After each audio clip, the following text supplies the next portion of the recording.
The season previews roll on, and it's the DNVR Avs pod. Gizmo, Rudo, Biggie hanging out, and now we hone it to the Avs specifically. Let's start back in the crease between the pipes and talk about goaltenders.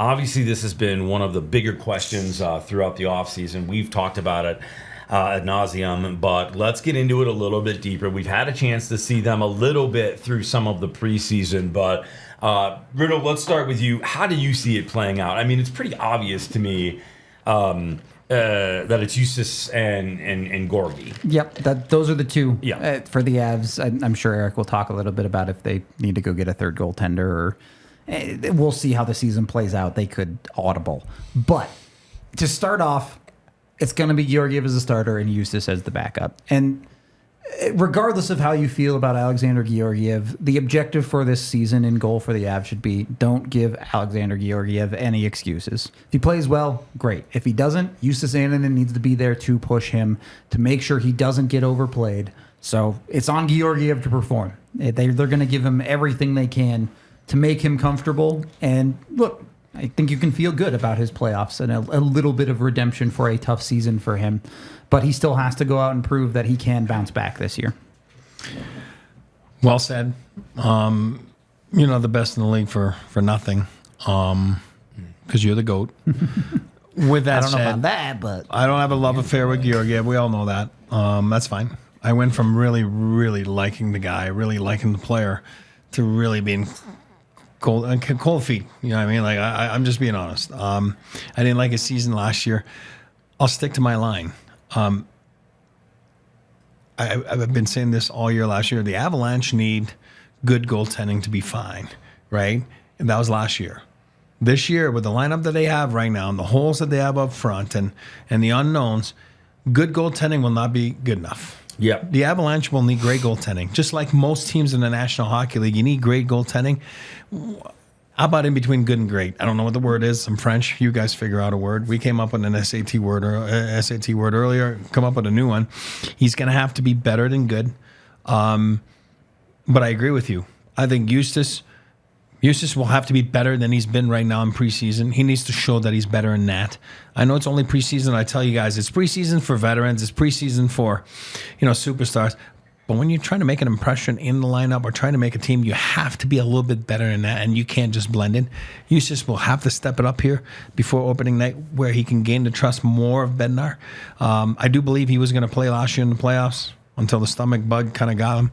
But he needs to push. It needs to be in his mindset that he's going to push Georgiev for starts. I do believe that the Avalanche goaltending needs to be better this season for them to win the division that I expect them to win.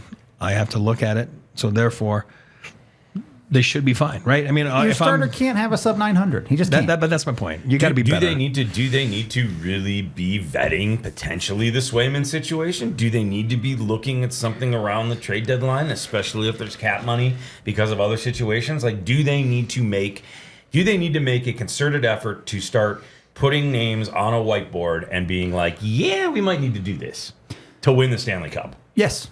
Yes. They should have a list. I don't think Swayman's on it just because I don't think they can afford him. Mm-hmm. But yes, any goaltender that could potentially be available this year, they should have that list in their back pocket. And hopefully by December, they light that thing on fire and Georgiev's playing great. But you cannot go into this season just assuming it's going to be all apples and rainbows here. As a manager, you have to look at it. It's your job daily. How can I make my team better? And if there's a question mark in the net, you have to look at it, whether it's Swayman or whoever's name could be on the list. You have to see, how do we make it work? Is it doable? And then you make a decision. No, it's not doable. They went and got a capologist, whatever, so to speak. Now, there must be a reason for that, too. Your SAT word there, capologist. God, that was awesome. Well said, too. Maybe you got to look at scenarios, and that's your job as a manager, as a front office team. How do I make my team better? I don't care if you're first place in the league. Avalanche in 01, first place in the league. How do we win? Oh, we need one more D. You're going to disrupt, go get Rob Blake, you win. It doesn't matter. So those guys have the winning cap on, Joe, C-Mac, and those guys.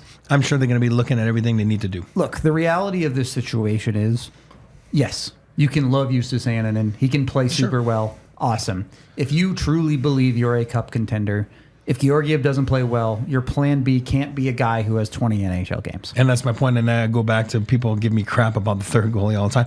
My new best friend, Kevin, from my hometown, I wish him the best. I think he's going to be, but there's not a lot of NHL resume there when it comes down to the Eagles. So, knock on wood, it might not be important now. It just might become a little bit more important later on. Does the prolonging of the drama in Boston benefit a team looking to get Swayman because he'll have to potentially take less money, but he won't do it in Boston out of principle?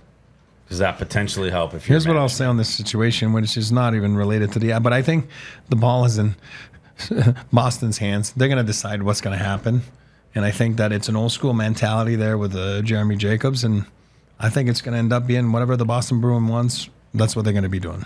More answers than questions in the goaltending position for the Colorado Avalanche this year. You know who the two will be to start.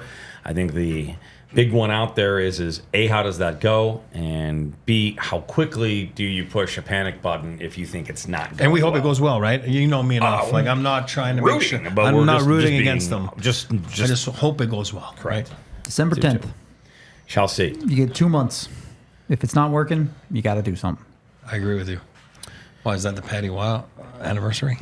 No, that's It's just right 2 there. months into the season. I know. I'm kidding. But it's right there. It's close, yeah. That's a look at your goaltending preview for the Colorado Avalanche this year. Make sure you're checking us out for all of our previews on not only the divisions, but on each position for the Avs before the puck drops on the 2024-2025 season.